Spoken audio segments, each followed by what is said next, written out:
Welcome to the Republican Professor.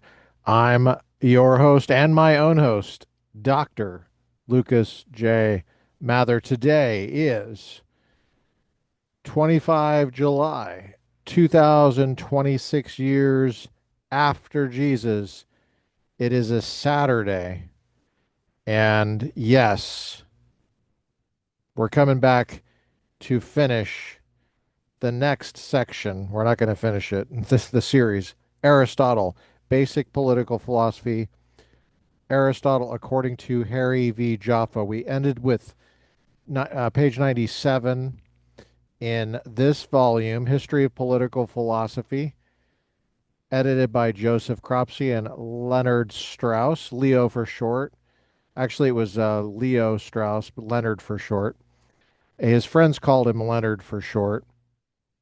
Uh, is published by Rand McNally in 1963, and it was made available by University of Chicago Press in later editions. Later editions do not have this Aristotle selection by Harry Jaffa, though. Harry Jaffa, of course, was one of my mentors. Well, actually, not directly, mostly. I did have some interaction with him very briefly many years ago, but Harry Jaffa was the mentor of my mentor, Dr. Michael Uhlman. And so um, he's kind of like my intellectual grandfather. He also wrote for Barry Goldwater. Barry Goldwater was the Republican presidential nominee in 1964. He didn't win, unfortunately, or fun-ortunately. I'm having a beer. It's past beer o'clock. It's 6:30. In my Rifle Supply beer mug, Rifle Supply in Huntington Beach. Go there, check them out for all of your firearm and accessory needs. Rifle Supply, not a paid sponsor, but I have done business with them and I do enjoy them. I follow them on Instagram. Now, we stopped on page 97 on April 10th, which was the fifth episode of this multi-volume series that we started last fall. We're going to continue. Let me just suggest that you go back to the April 10th episode and review the last part of that. It was about citizenship. Some of the significant parts of that were about citizenship. And I thought it was very interesting what we talked about. The last sentence from last time was, and finally, a polis is a collection of citizens numerous enough to lead a self-sufficient life. The sentence before that was, nevertheless, the definition holds if we say that citizenship means participation in the deliberative and judicial functions of the polis, and that he is a citizen who can and so does participate. Okay. He calls citizenship the idea of indefinite office, which fits democracy because they're all free men, constitute a body from whom office holders are drawn. It's very interesting analogy with corporate law, which is what we talked about last time. Remember, nonprofit or profit. Well, you have members, right? Who are the members? Who are the associate members? Remember, we talked about this with church law and the board of directors, or from whom the corporate officers are drawn, and so on and so forth. Well, citizenship is kind of like voting members, and and then the people they elect are the officers or whatever of the corporation. Now, um, Aristotle next. Now we're going to do a fair use of this, make a transformative reading of Harry Jaffa. We're continuing. Aristotle next considers the phenomenon we call naturalization. Remember the context of citizenship, which in turn leads us to the topic of revolution. In practice, he observes they are called citizens who are born of citizen parents, but this obviously This is obviously inadequate because the first citizens could not have had citizen parents. Oh, Jaffa. Oh, Jaffa. The question, who in fact is a citizen, is answered differently after a revolution when different people exercise the powers by which a citizen is properly defined. A regime which excludes many who formerly were citizens will regard those excluded as not having been rightly citizens.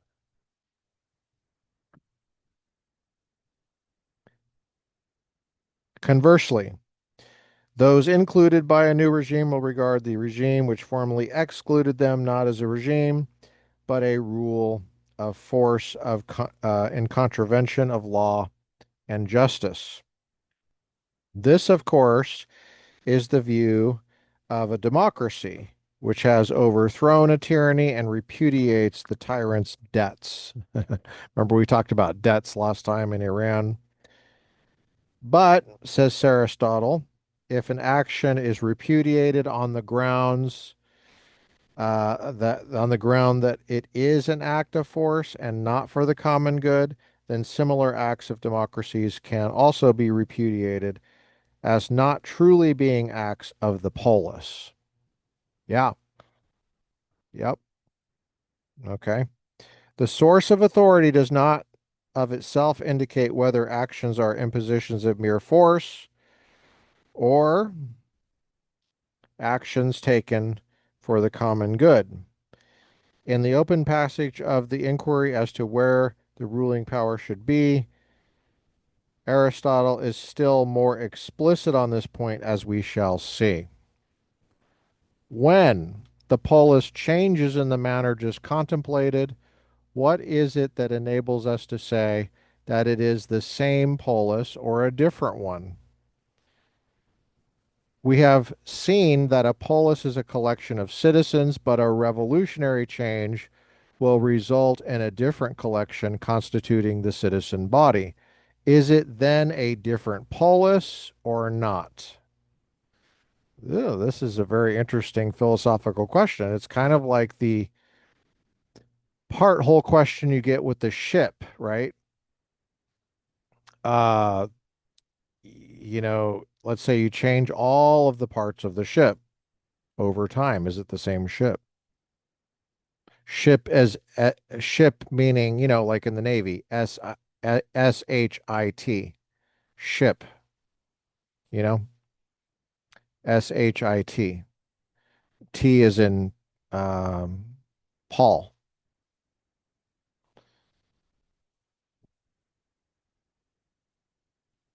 Is it the same shit?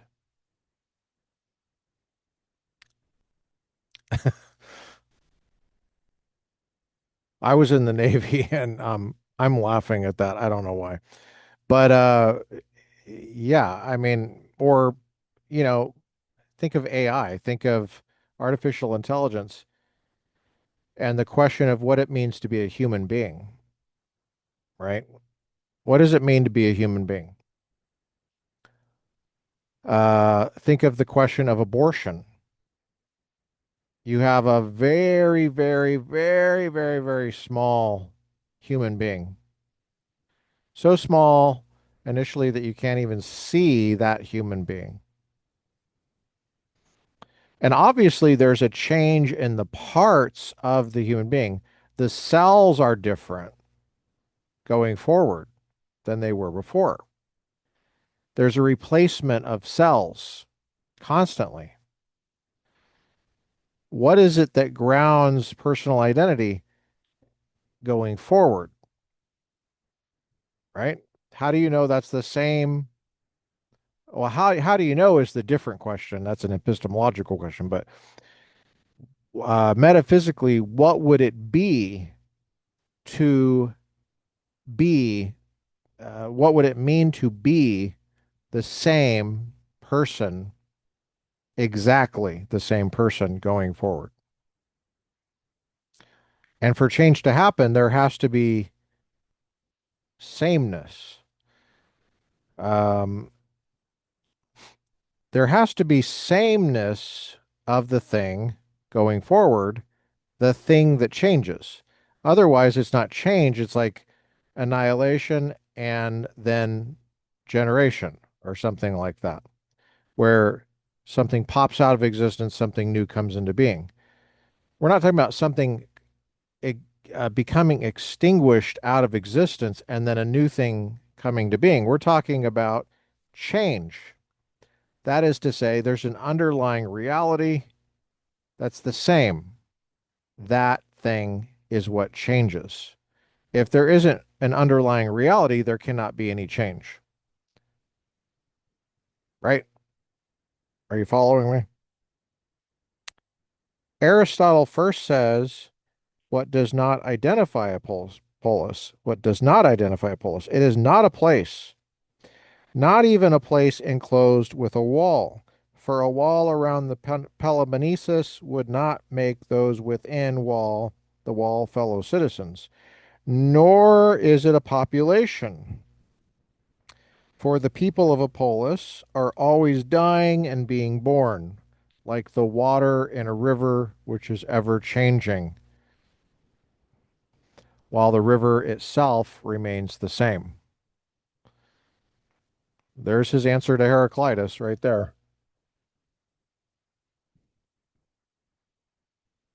The polis is a community constituted by a regime, politeia. And when the regime changes, the polis is no longer the same, just as a tragic chorus, page 98 at the top, is not the same as a comic chorus, although the persons of the two choruses may be identical.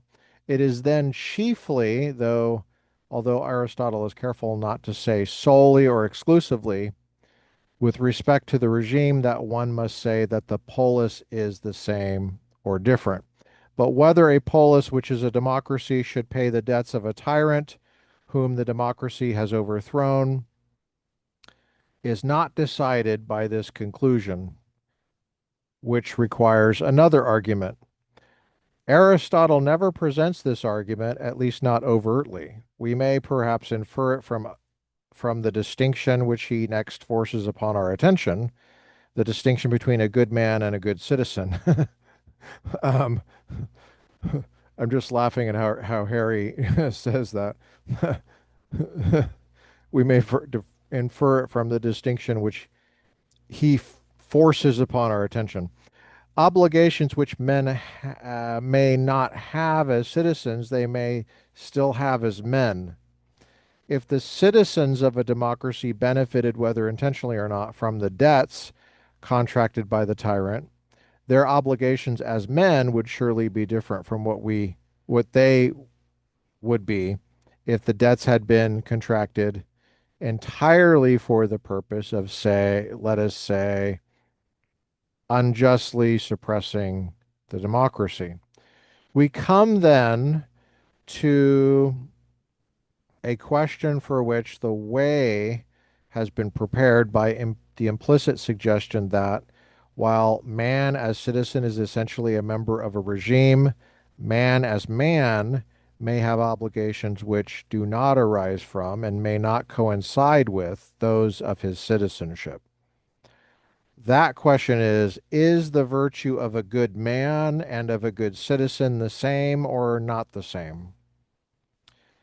This third subsection of the the first part of book 3 is approximately equal in length to the first two together.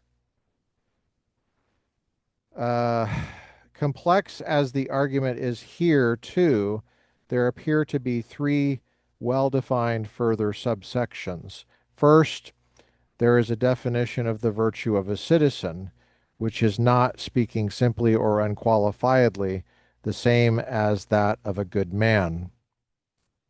Second, there is the inquiry which reaches the conclusion that while in general the virtue of a good man and a good citizen are different, they may coincide in the case of a good ruler.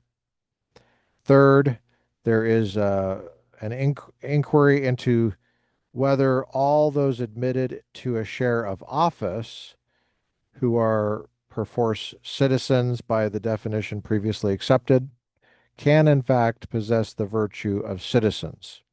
To summarize, Aristotle first establishes the general difference between good man and good citizen. Next, he specifies the case in which a good citizen may be a good man.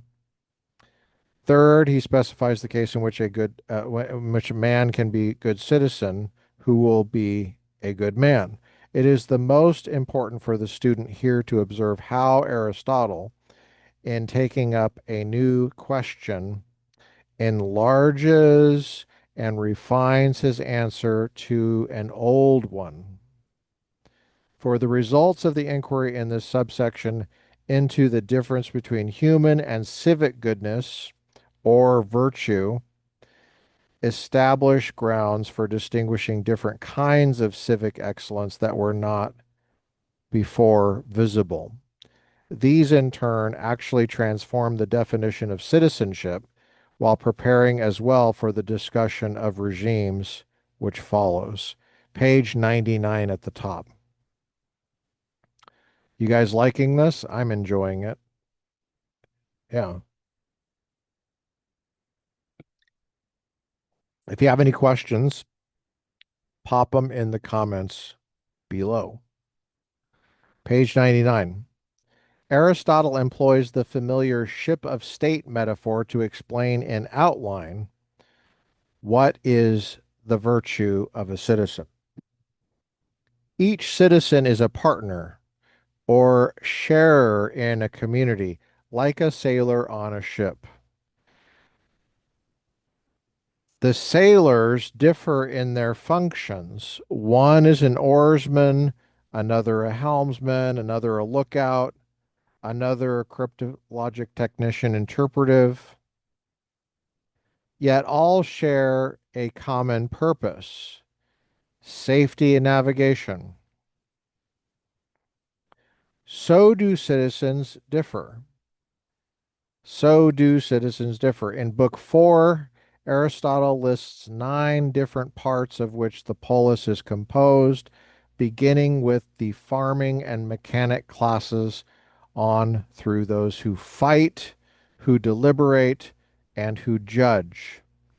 Different forms of civic virtue would seem to correspond to the different functions of each of these parts of the polis.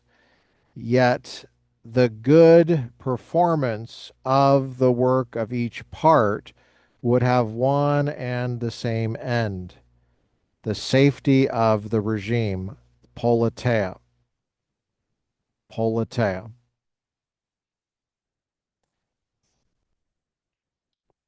If then there are many forms of regime, there must be many forms of citizen virtue, in addition to the differences internal to each regime arising from the variety of functions therein. Yet there can only be one form of excellence or virtue for man as man. Hence, the virtue of a good man and of a good citizen cannot be identical. A little bit more beer. Rifle Supply in Huntington Beach. Go check them out.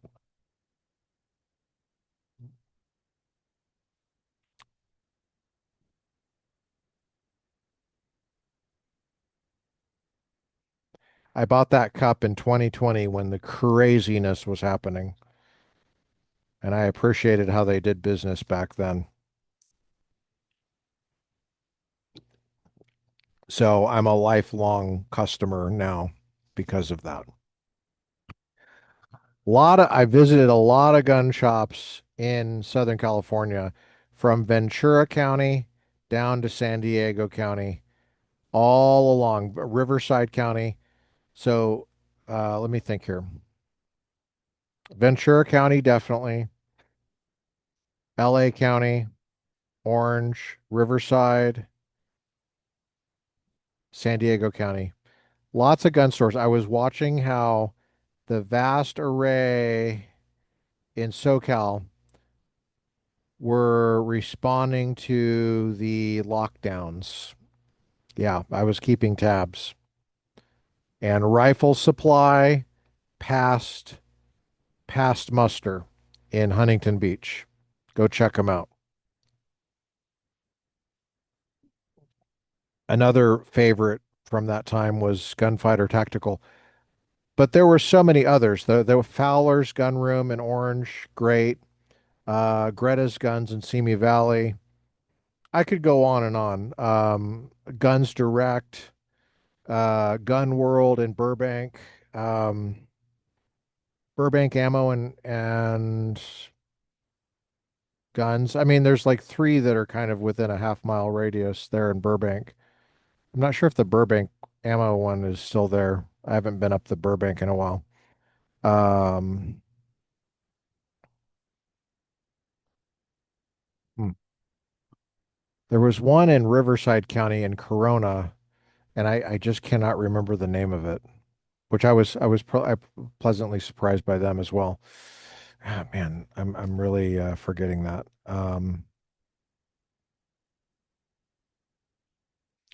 Carol Watson's Orange Coast Auctions, excellent. In fact, they had Carol Watson's Orange Coast Auctions in Anaheim. They were doing an auction on March 15th of 2020.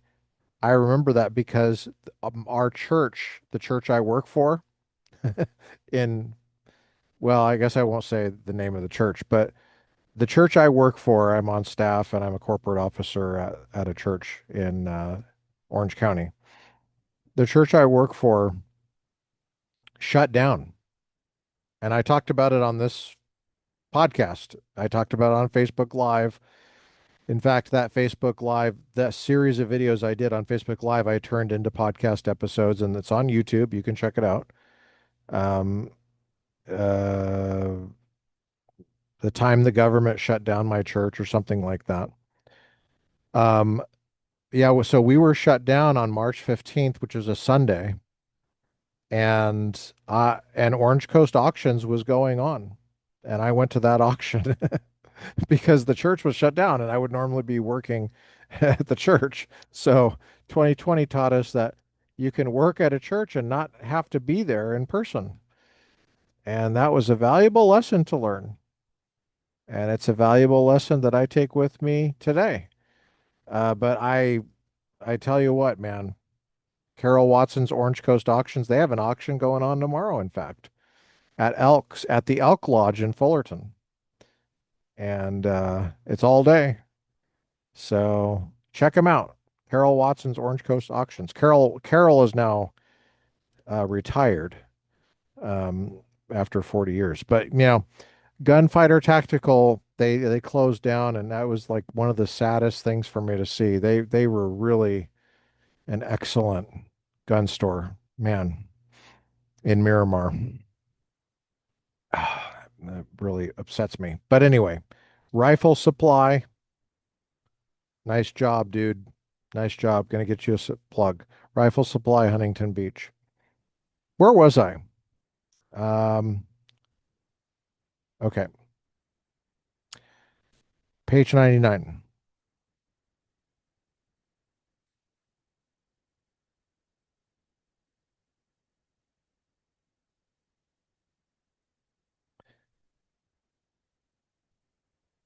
Okay, hence the virtue of a good man and of a good citizen cannot be identical.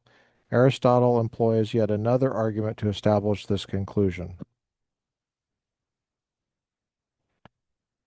Not even the best regime could consist entirely of good men. Yet, if it were in fact the best regime, every citizen would have to perform his duties as well as possible. Hence, in the best regime, it would appear that there would be some good citizens who were not good men. That's interesting. See, that's very interesting. Still, a third argument follows. A polis is a compound, even as an animal of a soul and a body, a soul or reason and desire, a household of a man and a woman. Yeah. Property of master and slave. I'm a Republican, so every compound has a ruling and ruled elements, and the virtue of ruling is evidently different from that of being ruled. Citizenship requires both forms of virtue, but the form of human goodness is one. Hence, the virtue of a good man and of a good citizen cannot be the same.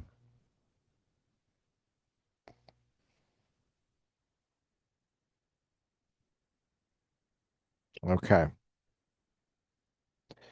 The third argument of the foregoing series leads naturally to the question whether the virtue of a good man and of a good citizen, although they cannot be simply identical because the virtue of citizenship is twofold, may not nonetheless coincide in a certain case, that of the good ruler. A statesman is a ruler and hence must be wise in the sense of possessing a form of practical wisdom. In the Nicomachean Ethics, Book 6, Aristotle distinguishes phronesis, practical wisdom, of which the virtue of politikos or statesman is a branch. Okay, from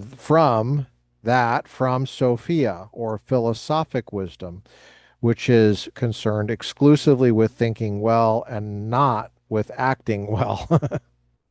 some of the some of the best philosophers I know are absolutely horrific administrators and should not be involved in church administration or any other kind of administration at all because they really screw it up. A citizen, simply as citizen, may be subject, not a ruler, and hence need not have the practical wisdom of a ruler. In the Nicomachean Ethics, it is affirmed that the moral virtues, in the strict sense, imply the presence of practical wisdom, as the presence of practical wisdom implies the presence of moral virtue.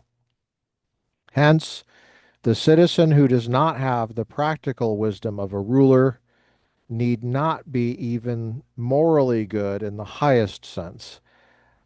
Nothing sums up this argument better than Aristotle's own example given at the end of this discussion in the Politics. While other virtues may be common to ruler and ruled, practical wisdom, or one form of it, is the ruler's virtue alone. The subject, the man who is ruled, needs only right opinion. The latter is like a man who makes flutes. The ruler corresponds to the man who plays the flute. The virtue of a good man may then coincide with that of a good citizen in the case of the citizen polites, who is a statesman, politikos, who is a good ruler. The virtue of a good man may then coincide with that of a good citizen in the case of the citizen, polites, who is a statesman, politikos, who is a good ruler, archon spoudeos. Next, Aristotle asks, can anyone who is called a citizen by our previous definition, namely participating in office, be truly a citizen? To put it slightly differently, can any citizen, so called by us, be a good citizen, capable not only of being ruled, but of ruling, and hence of being a good man? The very intricate discussion of ruling and being ruled in the previous subsection, of which we have summarized only the conclusion, indicated that that ruling and being ruled each has different meanings. Being ruled for certain purposes, for purposes which are in some sense slavish, disqualifies a man for ruling, just as being ruled in certain other ways is part of the necessary training of a ruler. In some regimes, for example, extreme democracies, men whose occupations are slavish, the mechanic classes, are admitted to citizenship. And while these men may be good citizens in the sense that they can perform their civic duties well enough to preserve the democracy, they cannot be good men. The conclusion then follows that only under a regime which admits to citizenship, only those men who are capable by birth and training of becoming good men will it happen that any good citizen can be a good man. The final and strict conclusion of the entire discussion of good man and good citizen is then as follows. He who is capable of ruling, although he need not be an actual ruler, either alone or in conjunction with others in a good regime, for example, one which admits to citizenship only those capable of practical wisdom and moral virtue, is at once a good citizen and a good man. Dang. Mm-hmm. You see what's happening here. There's a discussion here. There's a discussion here of these two different classes and two different concepts and to the extent to which they overlap. We come now to the central sequence of topics of Book 3. The first was initiated by the question, whatever is the polis? The second, to which we now turn, is initiated by the question, is there one regime or many? This second main section of Book 3 is divided as follows. First, an introduction setting forth the thematic question. Second, an answer to the twofold question, what is it for which the polis is instituted, and how many forms of rule are there? Third, an answer to the question, who or what ought to be the ruling authority of the polis? Now you're gonna be surprised about this, but Aristotle answers that last question, who or what ought to be the ruling authority of the polis. And do you know what he says? Aristotle says this. He says it in a footnote. He says Donald Trump. And he says it in Greek. So that's why a lot of people miss it. But he actually says Donald Trump.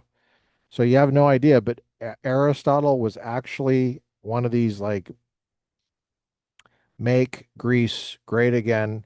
I mean it was he yeah. So yeah, he did you know that he wore a red hat? Page 101. The thematic question may be translated in full thus: is there one regime or many?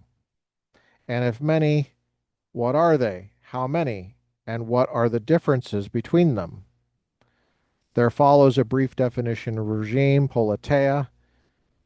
It is an ordering, taxis, of the polis in respect of its offices, and chiefly in respect to the supreme office. And this is where you're not going to believe this. This is where Aristotle says, Barry Goldwater. He says it in Greek, but it's hard to miss. Barry Goldwater. Man, he was a Republican. Turns out he was a Republican. Now, he had some issues with slavery. We had to work that out of him. But okay, now let's keep going. Uh, the word office is, however, a narrow rendering, and the neologism decision maker conveys something important that is lacking from that translation. What Aristotle means is that whoever makes the big and vital decisions for the political community, and there Aristotle says Donald Trump. He says it in another footnote, but it's there. And what I like about Aristotle is he uses footnotes, not endnotes. Um, what Aristotle means is that whoever makes the big and vital decisions for the political community thereby gives the community its structure and form. The decision makers, in the true political sense, as Aristotle would understand the term, combine what we normally understand by legal authority with the authority of the establishment in the currently fashionable sense of the term. This is in 1963. There are, in other words, both legal sovereigns and ruling class in the traditional meaning. Now, for establishment, Aristotle said John McCain. He actually says that in his book. I cannot believe it. He says John. It's in Greek, but he says John McCain. I thought McCain was Irish or Scottish. Turns out it's a Greek word. I never knew. Okay, they are, in other words, both legal sovereigns and ruling class in the traditional meaning. In a democracy, says Aristotle, the people are supreme, and in an oligarchy, the few. The government, the politeuma, is the regime, politeia, meaning what causes the polis to have a certain form is the form. Page 101 in the middle. The second subject, second subsection is devoted to answering a twofold question. What is it for the sake of which the polis is instituted, and how many forms of rule are there of man and of community? Regimes, we are told, are distinguished in two ways. First, by the distinction between rightly constituted regimes and those which are wrongly constituted or deviant. Second, by the enumeration of the principal varieties of both the rightly and wrongly constituted. It is in establishing the basis of the distinction between rightly and wrongly constituted regimes that Aristotle gives the first elements of his answer to the question of the purpose of the polis. That purpose arises from the fact that man is, he repeats from Book 1, a political animal. Men are drawn together not only by necessity, the main emphasis in Book 1, but by a desire for the company of their fellows, without whom they would not live well.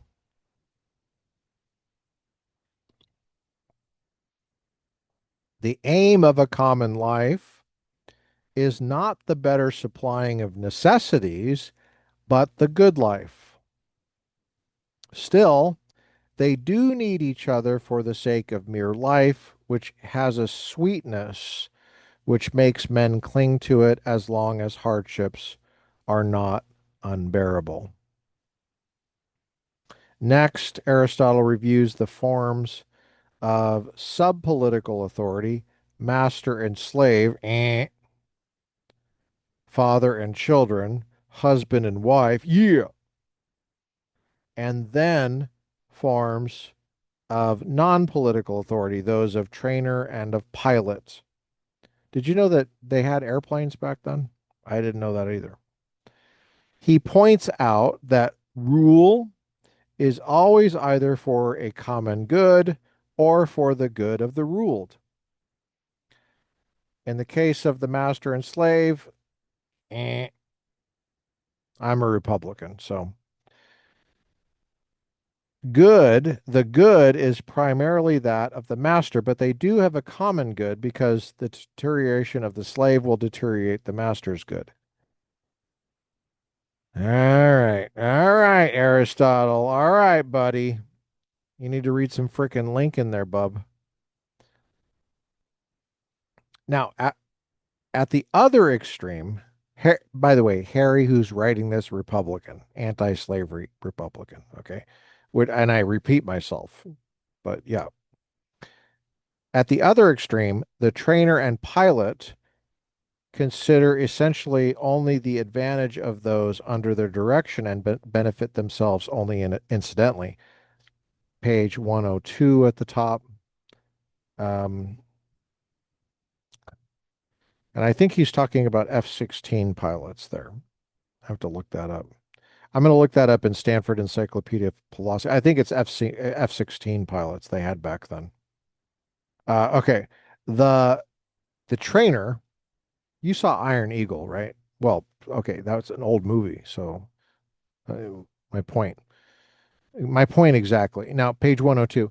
The trainer, as he happens to take exercise himself while exercising his pupil, and the pilot, as he happens also to travel on the ship he steers. By nature, a man holding office is like the trainer and pilot, as in looking after the welfare of his fellow citizens. He thereby stands in need of assistance from them in his own private affairs, which he neglects while attending to the common or public concerns. Hmm. In the present corrupt times, says Aristotle, men seek office avidly as a means of advancing their private welfare rather than that of the public. You don't say, Aristotle. That was an issue back then? I thought it was only here. No. Ecclesiastes. There's nothing new under the sun. Tattoo it in your eyelids and study it at night. There is nothing new under the sun.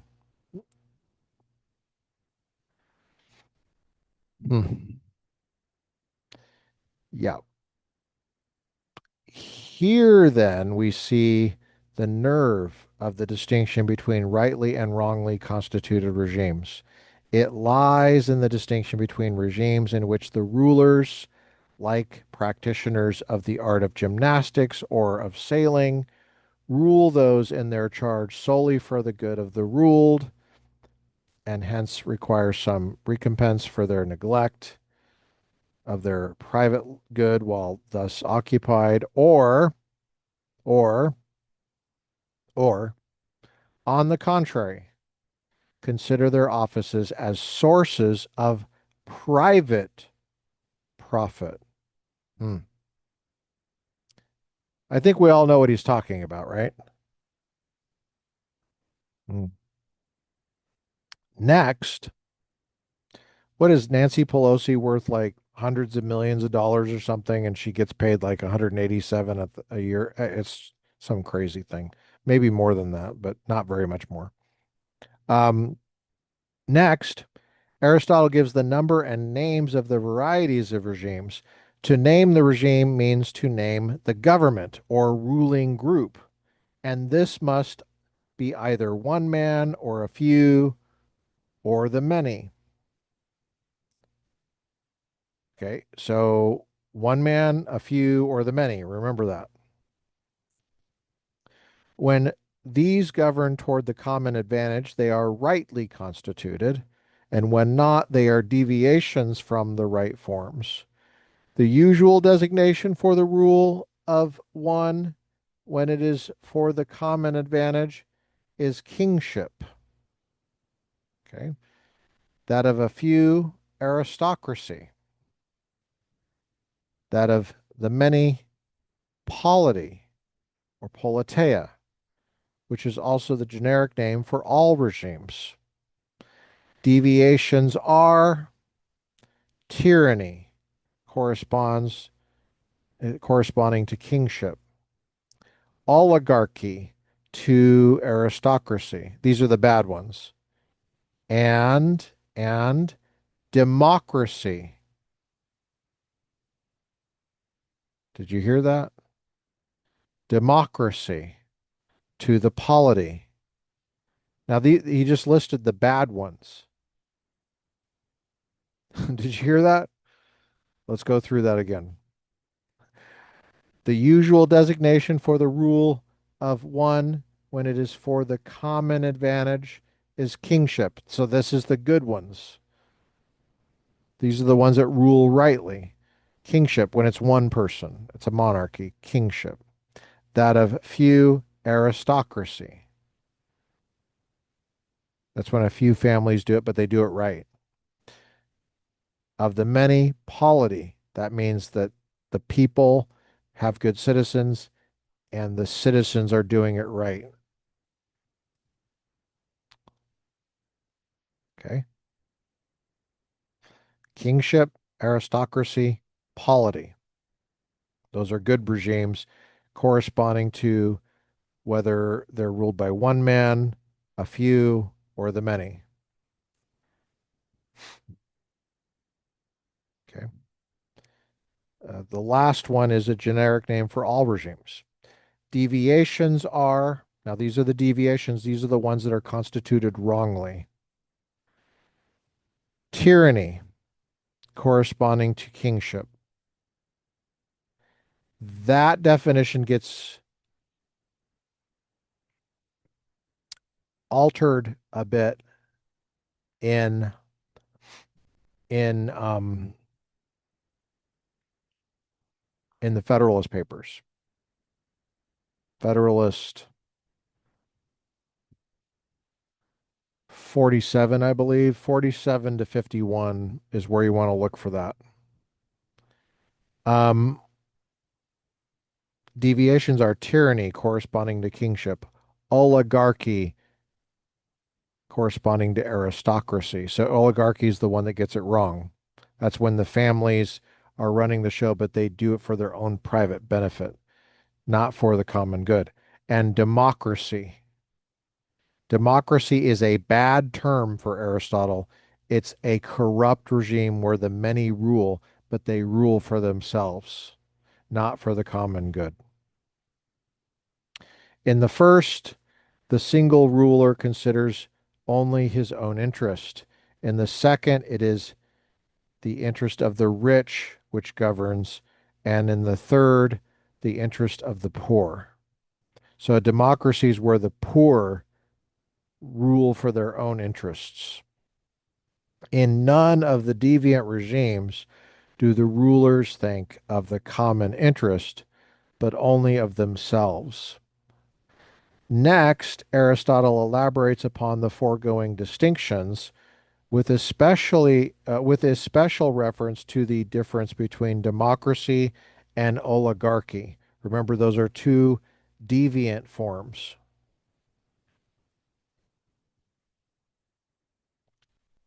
He introduces this elaboration with the usual remark for the politics that for one who is philosophizing and not merely looking into a subject with a view to practice, it is proper not to overlook or omit anything, but to set forth the truth.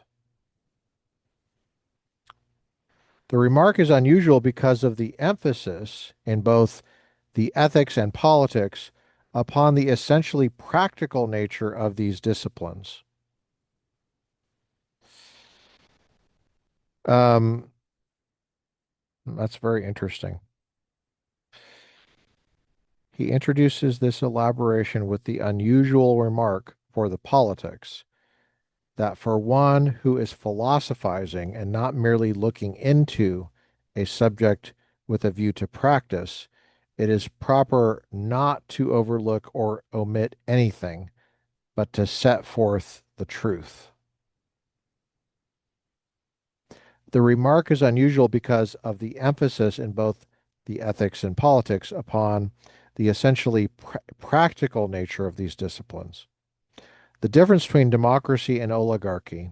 I'm going to make a little bit of note. I'm going to make a little note there because of what he says about philosophy there. That's high praise for the philosophy. Set forth the truth and not overlook or omit anything. Okay, I'm making notes. Always have a pencil to make notes. Pencil, not pen, because you got to preserve your books for future generations. Okay? Remember, this book is probably going to outlast you. It certainly outlasted the last owner, right? Okay. Okay. Now, the difference between democracy and oligarchy is then not primarily the difference between the rule of the many and of the few. For if there were few poor and many rich, the rule of the many would not be democratic, nor the rule of the few oligarchic. Democracy is essentially rule of the poor and incidentally, rule of the many. And oligarchy is essentially rule of the rich and incidentally rule of the few, although Aristotle observes the rich are everywhere few and the many are everywhere poor. The particular importance of this theoretical distinction may lie in the peculiar practical importance of democracy and oligarchy as the two regimes which, in practice, dominate political struggles.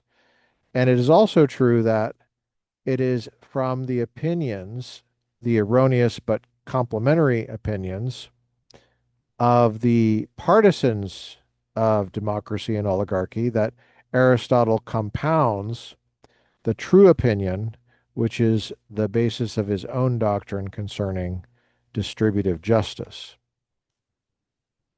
Yeah. Um, we come now to the exposition of oligarchic and democratic justice, or rather, to a discourse nominally devoted to this theme, but actually devoted to extracting from the exposition the answer to the broader question of the true purpose of the polis, which is the general topic of the entire section. First, Aristotle explains that all men lay hold of a kind of justice. Mhm. This is some moral psychology. What motivates people, right? Motivates their actions. Sure. Uh, the one kind of partisan says that it is equality, and so it is for equals. The other kind says it is inequality, and so it is for unequals. Men are bad judges in their own cases. They state the cause only to the point it serves their narrow interest, and not as it stands truly. Justice is a relation between things and persons. For example, positions of honor and trust on the one hand, and men to fill them on the other. And the partisans see very well what is equal or unequal in the division of such places, but they fail to see what it is that makes the men who are to fill them equal or unequal. Those who are free men think that if they are equal as free men, they are equal in every respect. Those who are rich think that if they are unequal in wealth, they are unequal in every respect. But the ruling principle, the truly authoritative consideration, they never mention. Page 103 in the middle. Next, Aristotle expounds this ruling or sovereign consideration. It is, of course, that the polis exists not for the sake of life, but for the good life.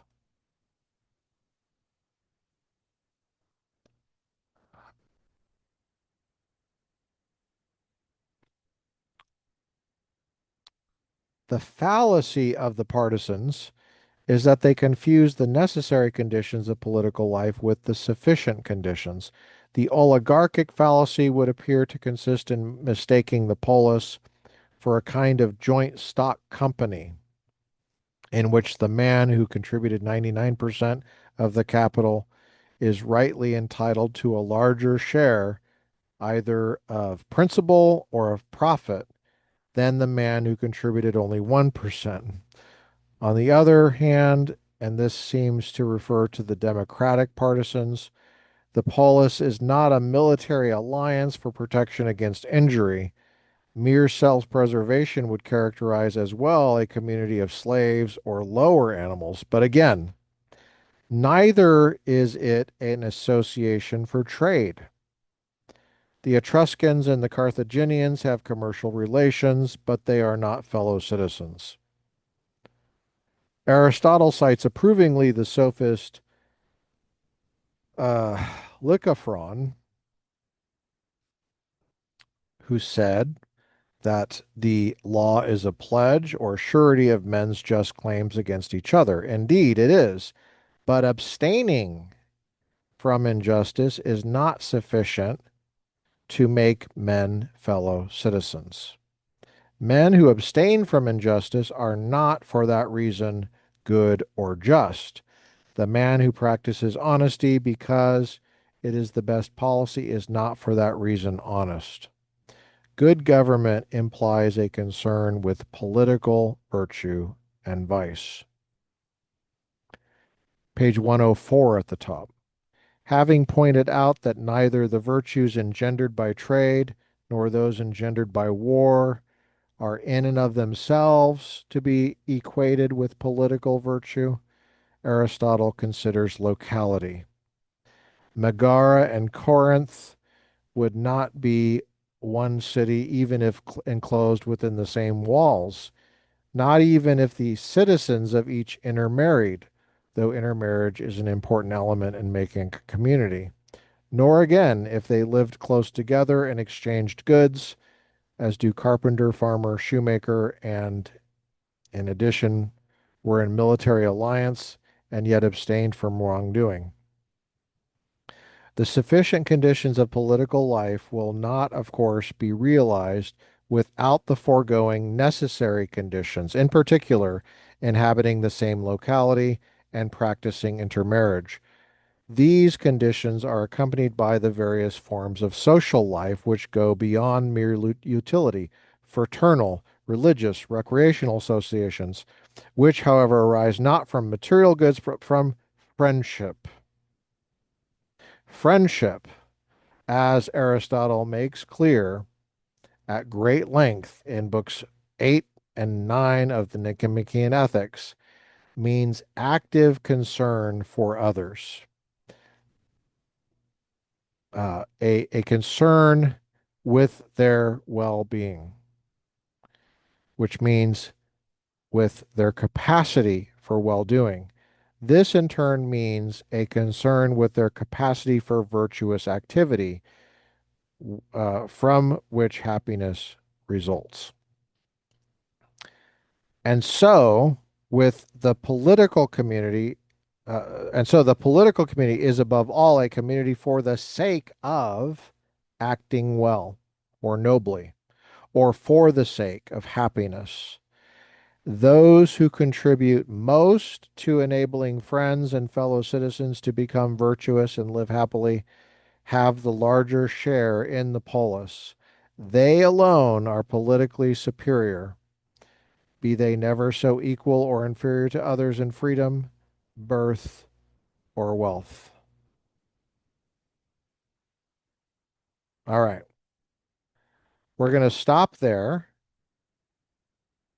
And I'd like to thank you for joining me on the Republican Professor podcast in this Saturday, 25 July 2026 years after Jesus episode, going through pages 97 to 104 in Harry Jaffa on Aristotle in the History of Political Philosophy, made available by Rand McNally in 1963, edited by Joseph Cropsey and my boy Leo Strauss, Leonard for short, because it takes too long to say Leo. God bless you guys. We'll see you next time. Take care.